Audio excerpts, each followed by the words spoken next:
Oi, gente, boa noite, tudo bem com vocês? Estamos aqui ao vivo na Balde de Livros mais uma vez para falarmos hoje de Hamlet, de Shakespeare. Tô muito feliz de vir fazer essa live hoje, tô um pouco cansada, então vou pedir desculpa para vocês se eu falar um pouco baixo, porque tá um pouco difícil para mim hoje, mas estou aqui e bora lá. Bom, peço desculpas se aparecer algum barulho de cachorro no fundo, já falei outras vezes, mas vou repetir aqui. Eu tenho 3 cachorros, às vezes eles latem, fazem barulho, também às vezes tem barulho de carro. Eu tô com o ventilador ligado aqui porque tá muito calor e não tenho condições de ficar sem o ventilador, então peço desculpas também pelo barulho do ventilador. Como eu já disse, tô cansada hoje. Foi um dia bem difícil para mim, mas então se eu falar um pouco mais baixo ou um pouco mais lento, me perder um pouco aí nas palavras, peço desculpas antecipadamente, tá bom? Então bora lá falar de Hamlet do Shakespeare. É óbvio que quando a gente vai falar de uma obra tão impactante assim, a gente acaba tendo que falar também das outras obras do autor, né? Então falar de qualquer obra de Shakespeare significa falar um pouco das outras obras. Eu vou tentar não me aprofundar aqui nas outras obras para a gente ficar bem focado aqui no Hamlet, porque já do Hamlet já tem muita coisa para falar. Oi, Magá, boa noite, tudo bem? Deixa eu acenar aqui para você, tudo bem? Então eu vou tentar focar aqui, não me ater muito em outras obras, mas a gente vai acabar falando de outras obras eventualmente, tá? Deixa eu só ajeitar o microfone aqui. Se ele fica encostando na roupa, dá um chiado aí pra vocês. Deixa eu só ajeitar aqui, beleza? Oi, César, tudo bem? Boa noite. Deixa eu acenar pro César aqui.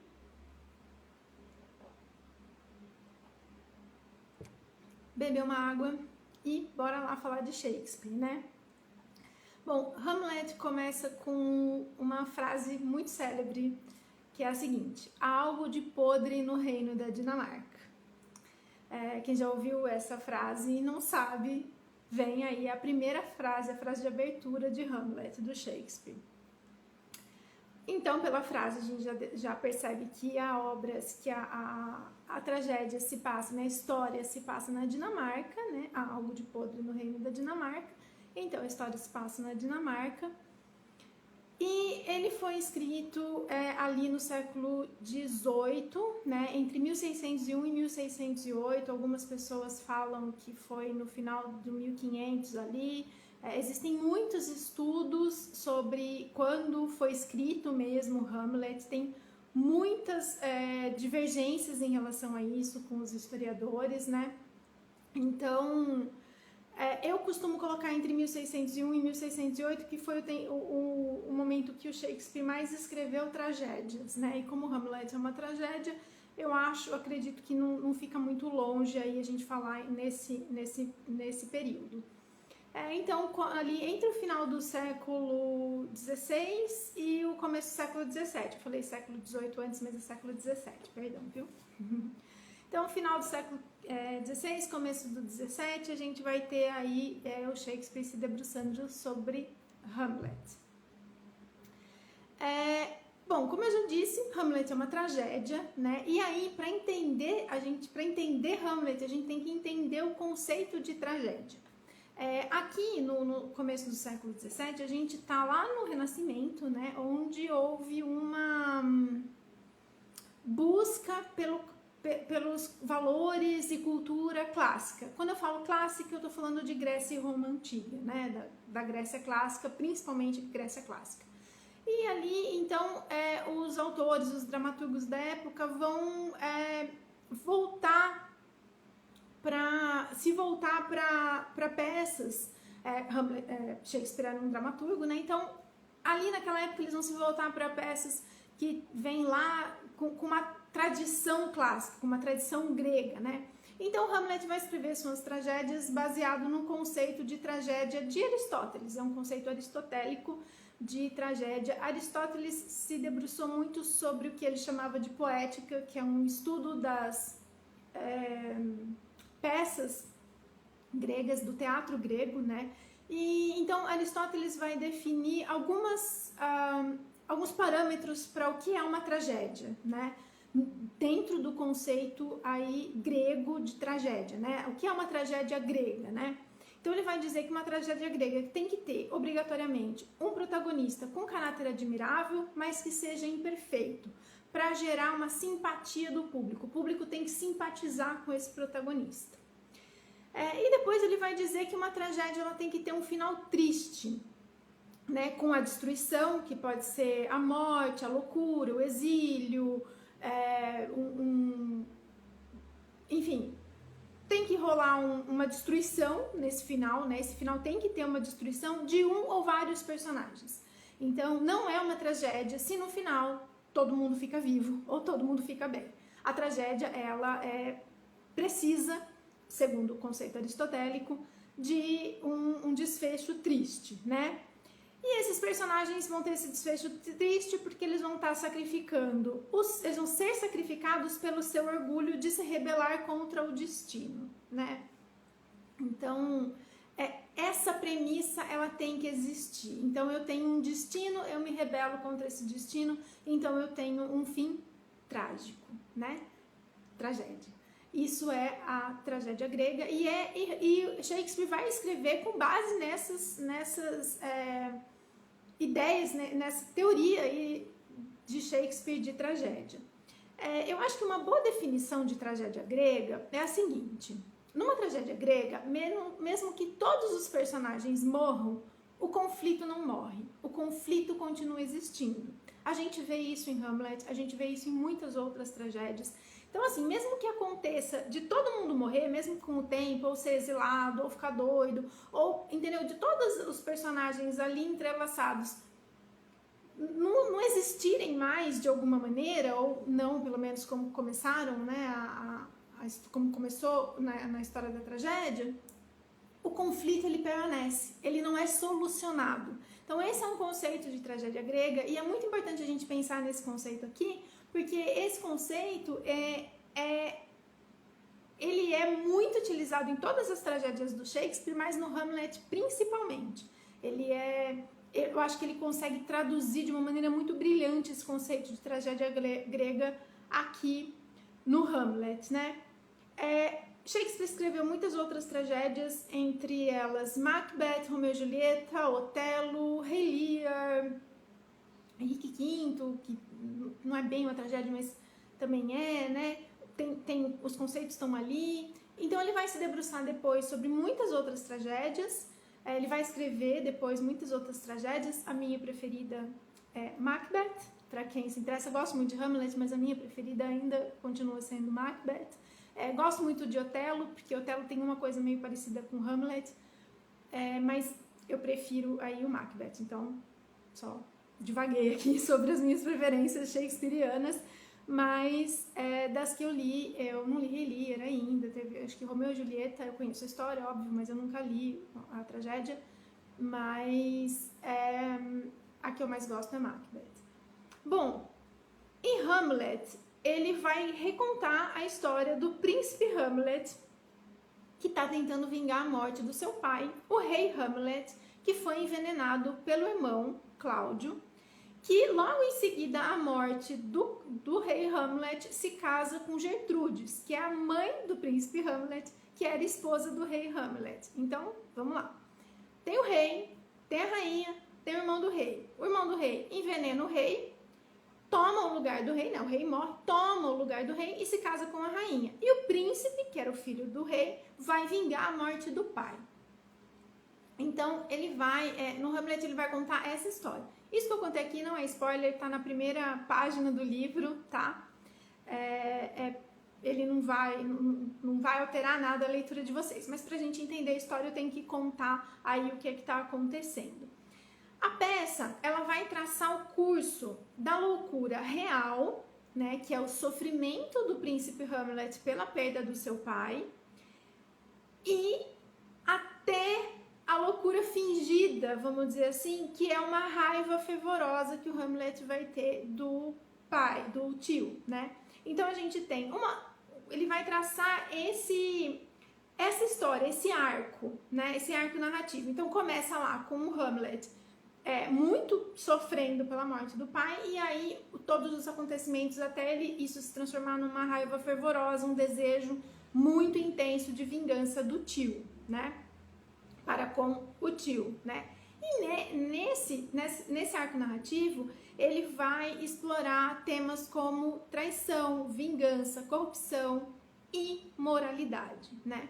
Então, Hamlet, ele é tão genial porque ele trata de temas muito ligados ao humano, usando recursos e reflexões filosóficas. Por isso que até hoje Hamlet é reencenado, por isso que até hoje Hamlet é um fenômeno, ele vai ser sempre estudado. Acho que a última vez que eu li essa semana para fazer esse vídeo, parece que já tinham sido escritos, já foram escritos ao longo da história, aí, dos 400 anos que Hamlet foi escrito, mais de 80 mil títulos sobre Hamlet. Isso falando de livros, não falando de artigos científicos, tá? Porque se a gente for por artigos científicos, esse número vai para a estratosfera mesmo. Mas é por isso, por Shakespeare conseguir usar tantas reflexões filosóficas, a gente vai falar um pouquinho disso ainda hoje, e falando de reações tão humanas como a traição, a vingança, corrupção, né? Algumas noções de moralidade que a gente tem enquanto seres humanos. É por isso que ele é tão genial, é por isso que ele é tão estudado, é por isso que ele é tão, ainda até hoje, repercute, é por isso que é tão grandiosa essa obra do Shakespeare. Bom, voltando um pouquinho para falar do contexto histórico, já falei para vocês que ele foi escrito lá no século XVII, né, ali final do XVI, começo do XVII, que era a época onde a gente estava tendo o Renascimento, a fase final ali, final não, acho que é bem no meio ali do Renascimento, onde a gente tinha o humanismo sendo revalorizado. Então, é uma volta aos valores clássicos, e quando eu falo clássicos eu estou dizendo greco-romanos, né? Então, é quando a sociedade ali do fim do medievo se volta para os valores clássicos greco-romanos, e onde vai ter então uma valorização da razão e do humanismo, onde o homem é colocado novamente no centro do universo e principalmente como uma figura, uma criação de Deus, criada à imagem e semelhança de Deus. Então é quando o homem vai se olhar e dizer, nós também somos divinos, mas com essa valorização da razão e do humanismo. Shakespeare viveu nessa época, então óbvio que ele é influenciado por essa corrente de pensamento. E a peça fica muito famosa no século XVII, né, do 1600 para frente, porque ela trazia melancolia e insanidade, que eram temas que interessavam ali para essa classe cultural aí do Renascimento, né, e mostrava também um personagem que é um fantasma, né? Isso interessava muito ali, nessa época a Inglaterra estava passando pela reforma inglesa, que era uma parte da reforma protestante, que é quando a igreja inglesa se afasta do Papa, se afasta da igreja romana, e aí a gente vai começar, tá aí no escopo da reforma protestante, e isso vai culminar com a Inglaterra se tornando um país protestante, não mais católico. E esse imaginário supersticioso, né, que a religião católica tinha naquele momento muito forte, fazia com que as pessoas se interessassem por uma história onde tinha um fantasma, né? No Hamlet a gente vai ter um fantasma, ele aparece logo na primeira página do livro, e isso fazia com que a peça fosse reencenada muitas e muitas vezes ao longo daquele século todo, que as pessoas se interessavam muito por esses temas, porque ele falava da loucura e também porque ele falava da melancolia, da tristeza, né? A gente tem personagens que são muito tristes, todos são muito tristes, o próprio Hamlet, ele acaba sendo uma figura triste, mas também fala aí, como eu falei anteriormente, ela narra o curso da loucura, né? De uma loucura real até uma loucura um pouco fingida, fantasiosa, e aí esse arco narrativo acaba sendo muito interessante para esse momento histórico. No século XVIII, ali no 1700, o Hamlet começa a ser visto como um herói puro, né? Ele acaba a sociedade ali acaba vendo Hamlet como um grande herói que não esqueceu o pai, que foi até as últimas consequências para vingar o pai, que não deixou os seus valores morais se perderem diante de uma situação de corrupção do tio, né? Então ele vai tomar essa característica de um herói puro e muito perfeito e muito maravilhoso no século XVIII, porque a gente está tendo essa valorização do humanismo, da razão. Então o Hamlet ele é visto como essa pessoa muito heróica, apesar dele no livro ficar bem claro que ele ou finge ou tá doido. A gente vai ainda discutir um pouco mais isso, e apesar das circunstâncias, mas o que se entende ali no século XVIII é que apesar das circunstâncias adversas, ele ainda assim se mantém fiel aos seus valores, e isso vai fazer o Hamlet realmente continuar em alta um século depois, até mais ou menos 1750, meados ali do século XVIII. Em meados do século XVIII, a gente vai ter o começo muito forte da literatura gótica, principalmente na Inglaterra, né? E o Hamlet passa a ter uma leitura psicológica e mística, justamente por causa da figura do fantasma e por causa desses conceitos filosóficos que eu falei para vocês que a história traz.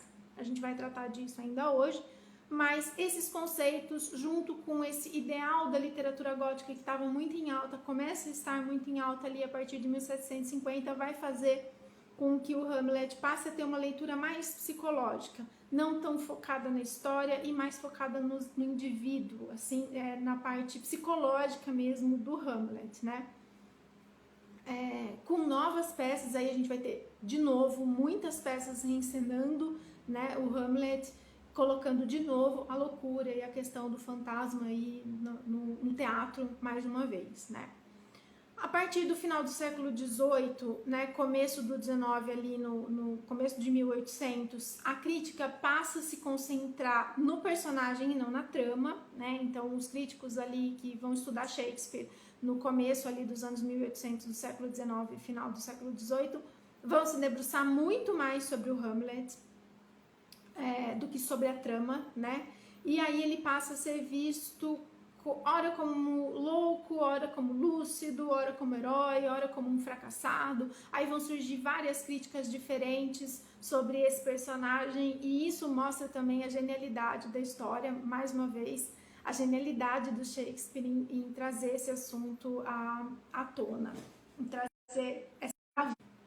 Eu acho que eu caí aí um pouquinho, não sei se voltou, mas enfim, essa crítica mudando entre uma hora dizendo que ele era maravilhoso, que ele era louco, outra hora que ele era lúcido, uma hora que ele era um herói, outra hora que ele era um fracassado, mostra a genialidade aí do Shakespeare mais uma vez, né? No século XIX, já dentro do século XIX mesmo, ali no 1800, o Hamlet passa a ser visto como um incompreendido, né?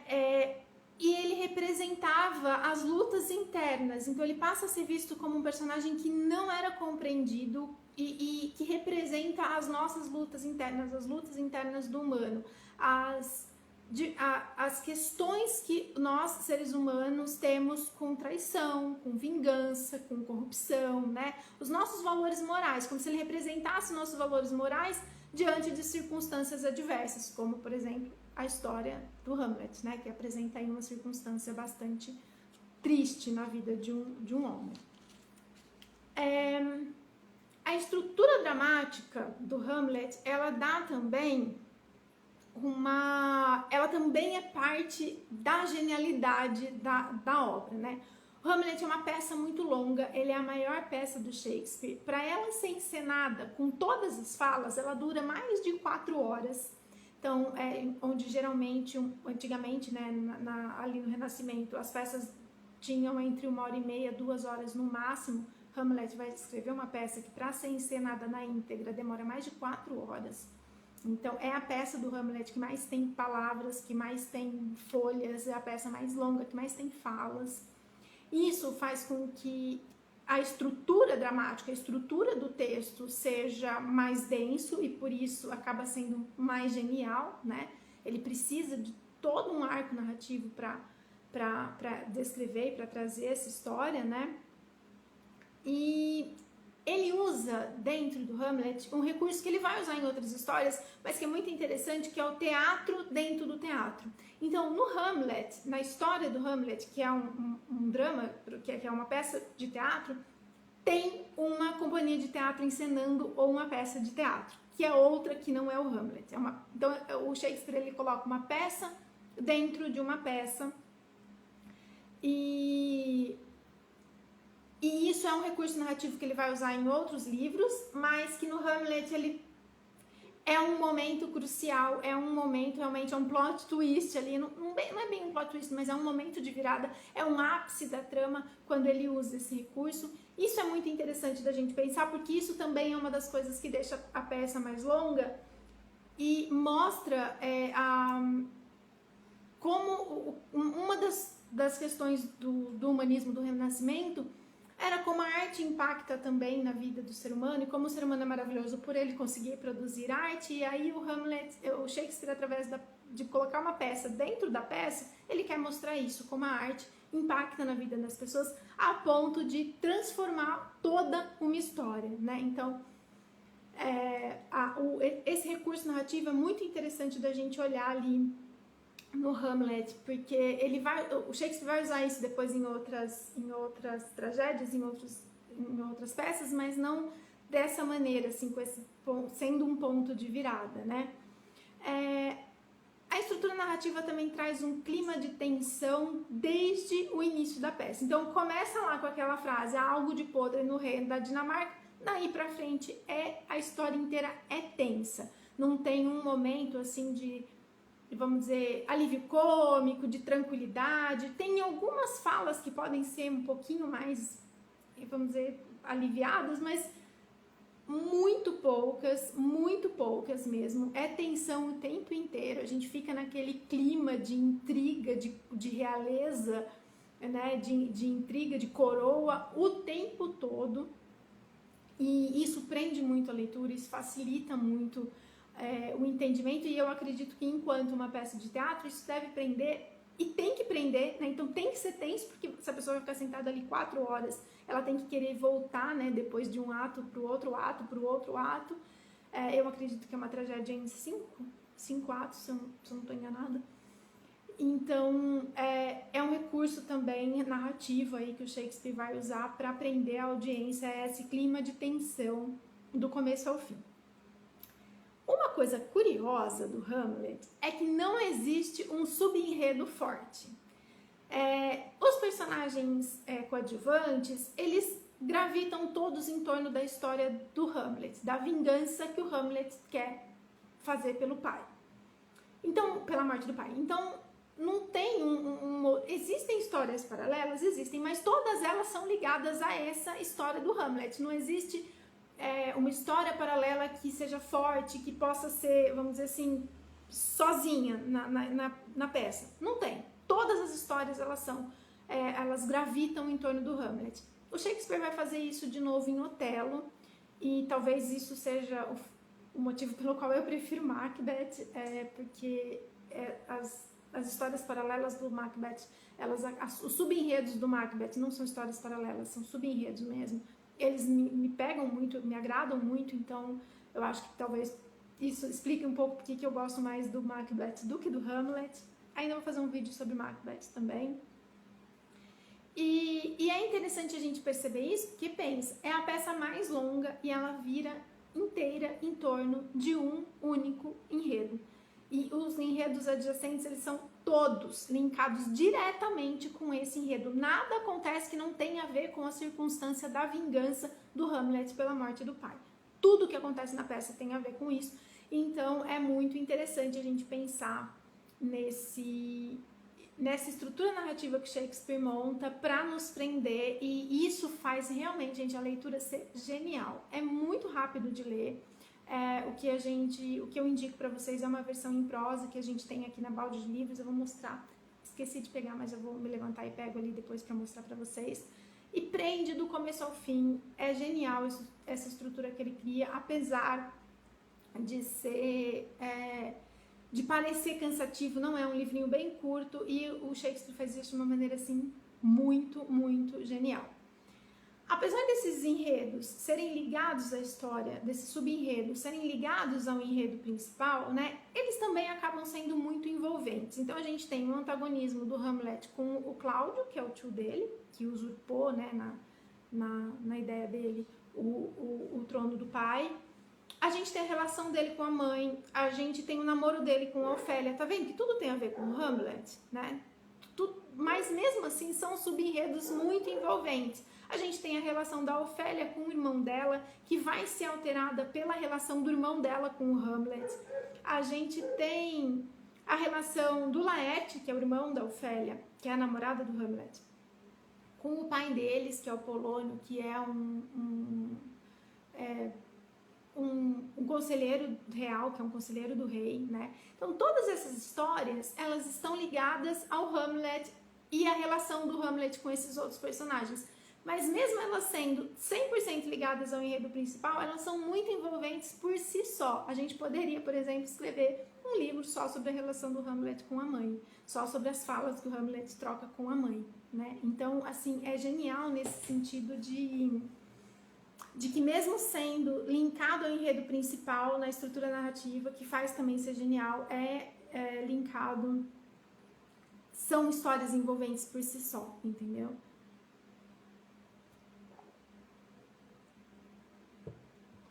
Bom, Hamlet, obviamente, é uma obra muito rica, que permite muitas interpretações, ou interpretações focadas com óticas, né, definidas e muito diversas, que abre muitas discussões há mais de 4 séculos. Então, é óbvio que em meia hora aqui a gente não vai conseguir se debruçar sobre tudo, todas essas interpretações. Então, eu vou trazer algumas questões aqui para a gente discutir mais, que é a questão da religião, a questão da filosofia, e aí a gente encerra falando um pouquinho de um outro ponto pelo qual Hamlet é estudado, né?